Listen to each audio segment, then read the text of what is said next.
അടുത്തിടെ റിലീസായ ബ്രഹ്മാണ്ഡ ചിത്രമായ ക്രിസ്റ്റഫർ നോളൻ്റെ ഈ ഒഡീസി എന്ന ചിത്രത്തിലേക്ക് ഒരു എത്തിനോട്ടമാണ് ഞാനിന്ന് ചെയ്യുന്നത്. ഹോമർ എഴുതിയ പുരാതന ഗ്രീക്ക് സാഹിത്യത്തിലെ ഏറ്റവും പ്രശസ്തമായ ഇതിഹാസ കാവ്യങ്ങളിലൊന്നാണ് ഒഡീസി. ഈ കഥ നമ്മളിൽ പലർക്കും പരിചിതമാണ്. പുസ്തകങ്ങളിലൂടെയും മറ്റ് ആനിമേഷനിലൂടെയും അതേപോലെ തന്നെ യുളിസിസ് പോലെയുള്ള സിനിമകളിലൂടെയും പല രൂപങ്ങളിൽ നമ്മളിതിനെ അനുഭവിച്ചിട്ടുണ്ട്.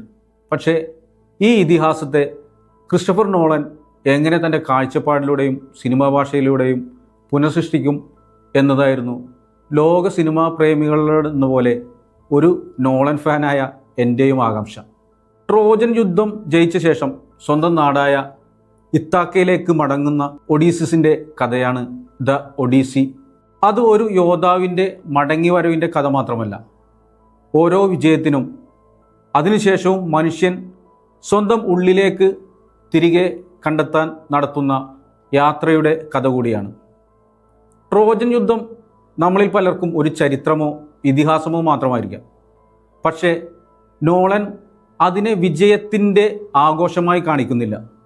ഓരോ വിജയത്തിനു പിന്നിലും എത്ര നഷ്ടങ്ങളും എത്ര കുറ്റബോധവും എത്ര മനുഷ്യജീവിതങ്ങളുമുണ്ട് എന്ന ചോദ്യമാണ് അദ്ദേഹം മുന്നോട്ട് വയ്ക്കുന്നത്. അതുകൊണ്ട് തന്നെ സിനിമ ഒരു യുദ്ധകഥയേക്കാൾ യുദ്ധത്തിൻ്റെ വിലയെക്കുറിച്ചുള്ള ചിന്തയായി മാറുന്നു. അതിലുപരിയായി ഒഡീസിയിലെ പെൺജീവിതങ്ങളെ കൂടി നോളൻ വിശദമായി ഒരു വരച്ചിടൽ നടത്തുന്നുണ്ട് ഈ സിനിമയിലൂടെ.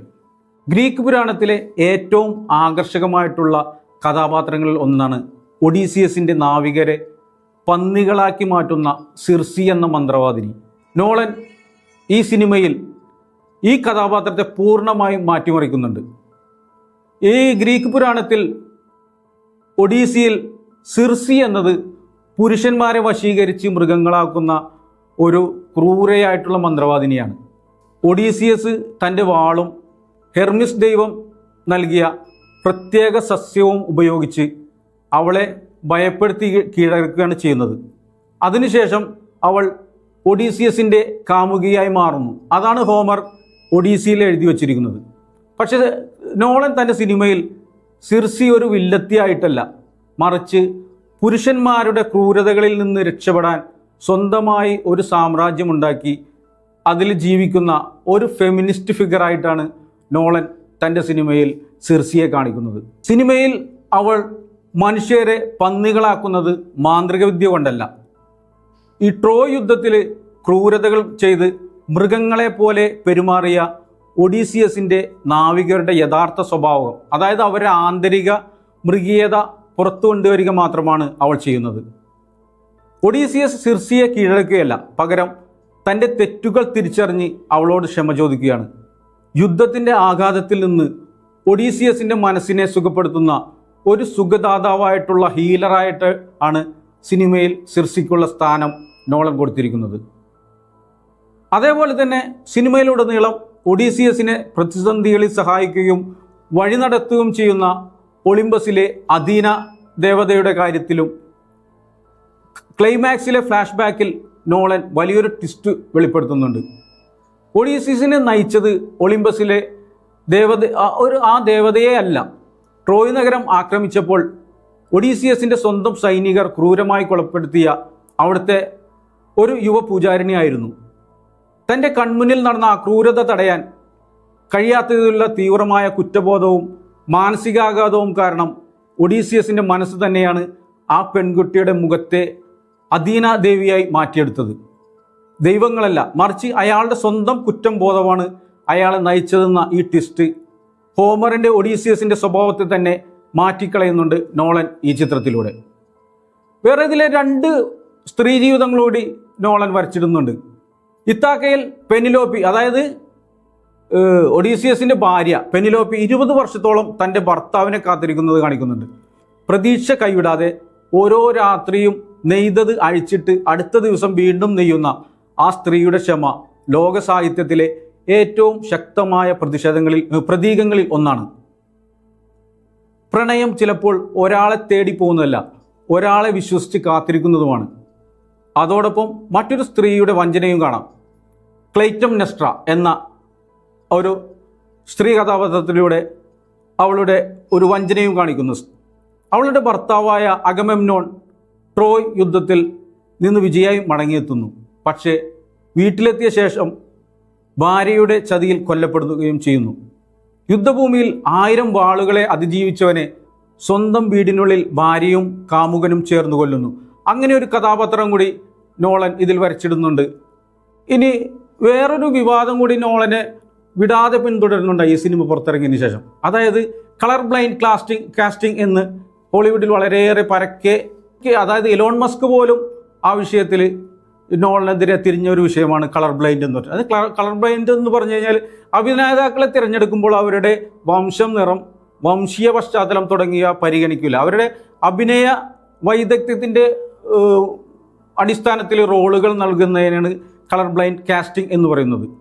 അത് ഇതിലെ പ്രധാന കഥാപാത്രമായ ഹെലൻ ഓഫ് സ്പാർട്ട, നമുക്കറിയാം ഹെലൻ ഓഫ് സ്പാർട്ട എന്ന് പറഞ്ഞു കഴിഞ്ഞാൽ സൗന്ദര്യത്തിൻ്റെ നിറകൊടീരം എന്നൊക്കെ ആളുകൾ കൊണ്ടാടിയ ഒരു കഥാപാത്രമാണ് ഹെലൻ ഓഫ് സ്പാർട്ട. പക്ഷേ ക്രിസ്റ്റഫർ നോളൻ്റെ സിനിമയിൽ ഹെലൻ ഓഫ് സ്പാർട്ട ആയിട്ട് അഭിനയിച്ചത് കെനിയൻ മെക്സിക്കൻ നടിയായിട്ടുള്ള ലുപ്പിറ്റ എനാങ്കോ ആണ്. ലുപ്പിറ്റ ഇത് ഹെലനുമായി മാത്രമല്ല അഭിനയിക്കുന്നത്, ഹെലൻ്റെ സഹോദരിയും അഗമെമ്നൻ രാജാവിൻ്റെ ഭാര്യയുമായ ക്ലെപ്റ്റംനെസ്ട്ര എന്ന മറ്റൊരു കഥാപാത്രവും ലുപ്പിറ്റ തന്നെയാണ് അഭിനയിക്കുന്നത്. ക്ലെപ്റ്റംനെസ്ട്രയെ പറ്റി നേരത്തെ പറഞ്ഞിരുന്നു. തൻ്റെ ഭർത്താവിനെ യുദ്ധത്തിന് ശേഷം വീട്ടിൽ തിരിച്ചെത്തിയ നിമിഷം തന്നെ കാമുകനായിട്ട് കൊലപ്പെടുത്തുന്ന ഒരു കഥാപാത്രമാണ് ക്ലെപ്റ്റംനെസ്ട്ര എന്ന് പറയുന്നത്. യുദ്ധത്തിന് കാരണക്കാരിയായിട്ടുള്ള ഹെലനും യുദ്ധം കഴിഞ്ഞ് തിരിച്ചെത്തുന്ന ഭർത്താവിനെ വധിക്കുന്ന ക്ലെപ്റ്റംനെസ്ട്രയുമായിട്ട് ഒരേ മുഖമുള്ള 2 വ്യക്തിത്വങ്ങളായിട്ട് നോളൻ ലുപ്പിറ്റയെ ഇതിനകത്ത് അവതരിപ്പിക്കുന്നുണ്ട്. യുദ്ധം തുടങ്ങാൻ കാരണമായ പുരുഷന്മാർ സ്വന്തമാക്കാൻ ആഗ്രഹിച്ച ഭ്രമിപ്പിക്കുന്ന സൗന്ദര്യമുള്ള കഥാപാത്രമാണ് ഹെലനെങ്കിൽ ക്ലെപ്റ്റംനെസ്ട്ര യുദ്ധം കഴിഞ്ഞ് ചോരയൊഴുക്കി തിരിച്ചെത്തുന്ന ഭർത്താവിനെ ക്രൂരമായി കൊലപ്പെടുത്തുന്ന പ്രതികാരമൂർത്തിയായാണ് ഈ സിനിമയിലുള്ളത്. ഒരേ നടി തന്നെ ഭ്രമിപ്പിക്കുന്ന ഭാവത്തിലും പിന്നീട് ഭയപ്പെടുത്തുന്ന പ്രതികാരഭാവത്തിലും സ്ക്രീനിൽ വരുമ്പോൾ അത് യുദ്ധം സ്ത്രീകളെ എങ്ങനെ മാറ്റുന്നു എന്നതിൻ്റെ ശക്തമായ ദൃശ്യാവിഷ്കാരമായി മാറുന്നു. ട്രോയ് നഗരം തകർത്തതിൻ്റെ കുറ്റബോധവുമായി കടലിലൂടെ അലയുന്ന ഒഡീസിയസിന് താൻ നശിപ്പിച്ച നാഗരികതയുടെയും താൻ കാരണം അനാഥരാക്കപ്പെട്ട സ്ത്രീകളുടെയും ഓർമ്മപ്പെടുത്തലായി ഈ ഒരേ മുഖം ഒരു ഭീതിയായി മാറുന്നു. ഒഡീസിയിൽ ഹോമർ വെളുത്ത ചർമ്മമുള്ള സുന്ദരിയായി ചെയ്ത ഹെലനെ നോളൻ കറുത്ത ചർമ്മമുള്ള സുന്ദരിയായി കാസ്റ്റ് ചെയ്തു എന്നതാണ് നേരത്തെ പറഞ്ഞ പോലെ ഹോളിവുഡിൽ നടക്കുന്ന നോളനെതിരെയും ലുപ്പിറ്റയ്ക്കുമെതിരെയുമുള്ള നിറവെറി. പുരാണത്തിലെ അഭൗമ സുന്ദരിയായ ഹെലനെ അവതരിപ്പിക്കാൻ ക്രിസ്റ്റഫർ നോളൻ ലുപ്പിറ്റ നോങ്കോയെ തിരഞ്ഞെടുത്തതിനെതിരെ നേരത്തെ പറഞ്ഞ പോലെ ഇലോൺ മസ്ക് ഉൾപ്പെടെയുള്ള ഹോളിവുഡിനെ നിയന്ത്രിക്കുന്ന പലരും വിമർശനം ഉന്നയിച്ചിരുന്നു. ഈ ലുപ്പിറ്റ പറ്റി പറയുകയാണെങ്കിൽ 12 Years a Slave എന്ന ചിത്രത്തിലൂടെ മികച്ച സഹനടിക്കുള്ള ഓസ്കാർ പുരസ്കാരം ലഭിച്ച നടിയാണ്.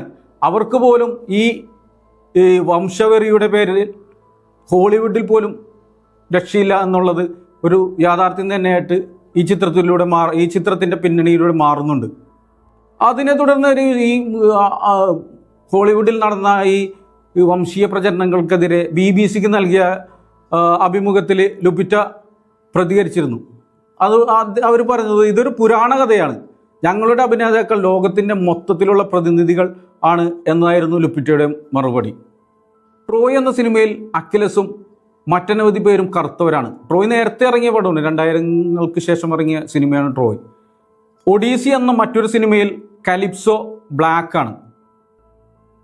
BC 9-ാം നൂറ്റാണ്ടിന് മുമ്പ് നടന്ന കഥയാണ് ട്രോജൻ യുദ്ധം എന്ന് കരുതാം.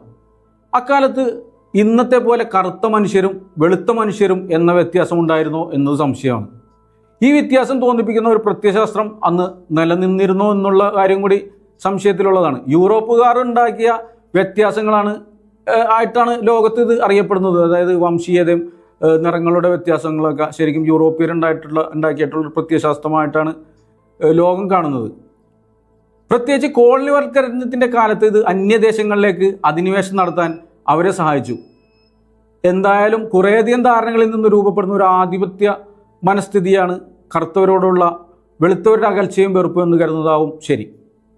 ഒഡീസി കാവ്യത്തിൽ തന്നെ പൊസൈഡോൺ എന്ന ഭൂകമ്പങ്ങളുടെ ദൈവം എത്യോപ്യയിലേക്ക് വിരുന്നു പോകുന്ന ഒരു ഒഡീസിയിൽ തന്നെ പറയുന്നുണ്ട്. അതായത് എത്യോപ്യ എന്ന് പറഞ്ഞു കഴിഞ്ഞാൽ ആഫ്രിക്കയാണ്. ആഫ്രിക്കയിൽ പോവുക എന്ന് പറയുമ്പോൾ തന്നെ ഒരു ദൈവം, അതായത് ഗ്രീക്ക് പുരാണങ്ങളിലെ ഒരു ദൈവം ഇതിൽ പോകുമ്പോൾ ഉള്ളൊരു ഇതും കൂടി മനസ്സിലാക്കാം. ആ കറുപ്പിനോടുള്ള ഒരു യോജിപ്പ് അതിനകത്ത് മനസ്സിലാക്കാം.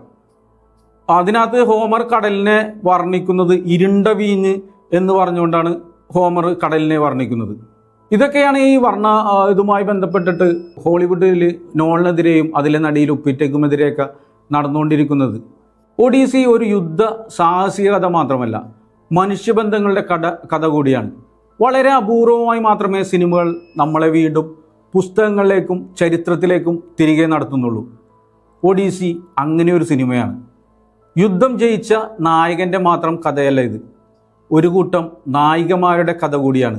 അതാണ് ഈ മഹാകാവ്യത്തിൻ്റെ സൗന്ദര്യവും നോളൻ്റെ സിനിമയുടെ ശക്തിയും.